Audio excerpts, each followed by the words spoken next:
Let's bring in Democratic Senator Patty Murray of Washington State, Vice Chair of the Appropriations Committee.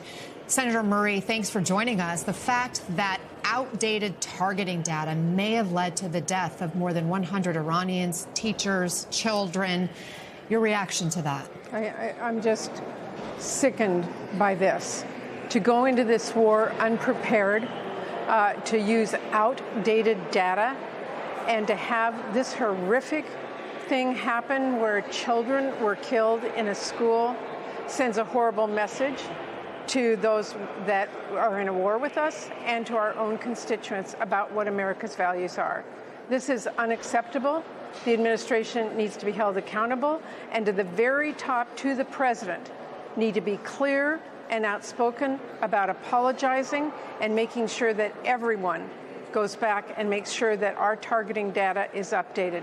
This is what happens when you go into a war without preparing our country, without preparing our military, without a clear motive, with changing ideas every day about why we are there or how long we are going to stay there or what it's going to cost, what the end game is. That's when mistakes happen, and here we are.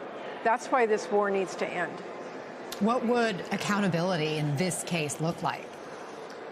Well, accountability is not the president blaming anybody else. It is not the Secretary of Defense blaming some person working in an office looking at data. It is standing up and being the men they want them to be seen as and apologizing for this tragic incident and promising this country that it will not happen again and doing the work to make sure it does not happen again. Senator, some of your fellow Democrats are calling for the administration to hold public hearings on the war, not just classified briefings. But the Pentagon and the president have held public news conferences since the war began. What more do you think Americans could get from public hearings? Well, look, I go back in my own history here when we went to a war in Iraq that President Bush asked us to go to. We had numerous briefings that were secure. We had hearings that were public. It was a very clear debate, and the public, the American public, understood what their contribution was going to have to be, what it meant, what they were talking about, and had an opportunity to judge for themselves.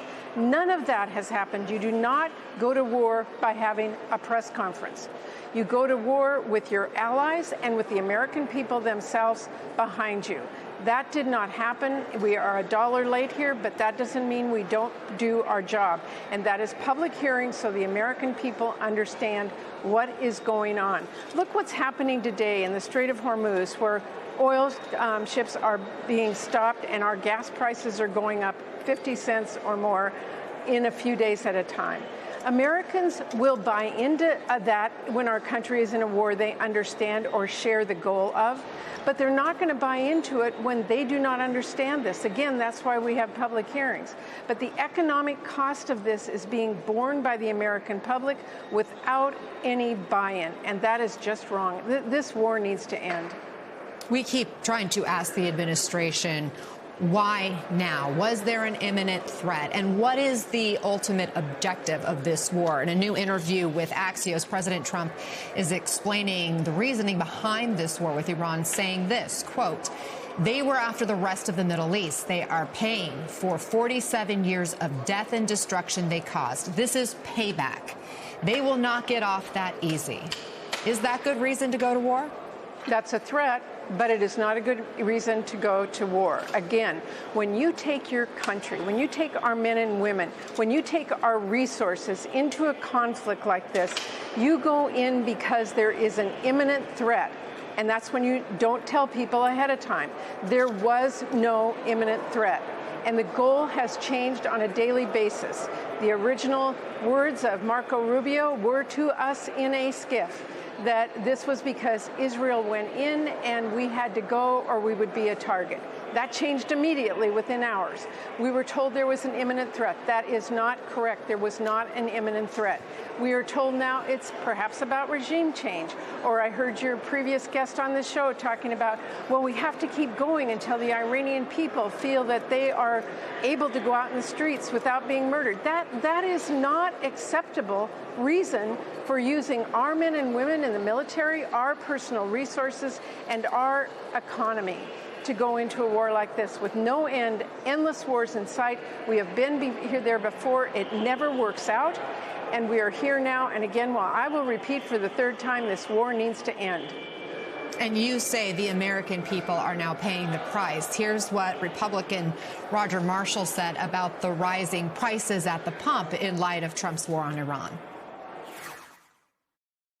I'm asking you about gas prices that Americans are paying that are extremely high and having wild swings, in part because of the war with Iran that the president started. Right. So again, freedom is not free. Americans are going to have to make some sacrifices, but we're operating from a point of strength. Senator, what say you to that argument? The first thing I'd say is for how long and for how high. And again, if this was our mission, then the American people needed to be bought in. When I hear, someone telling me I can't afford to pay 25, 50 cents more a gallon, I've got to get my child to daycare and off to work. And if I do that, I can't stop and buy groceries. When I get home, I will be out of money. Maybe that person would have been with us if they were bought into this war because of a reason this administration defined. They did not. Here we are, and we've put our economy in danger. We have put our troops in danger. And as we just talked about, 170 plus people killed at a school. This is so wrong to me. Senator Patty Murray, we appreciate your time. Thank you for joining us. Thank you.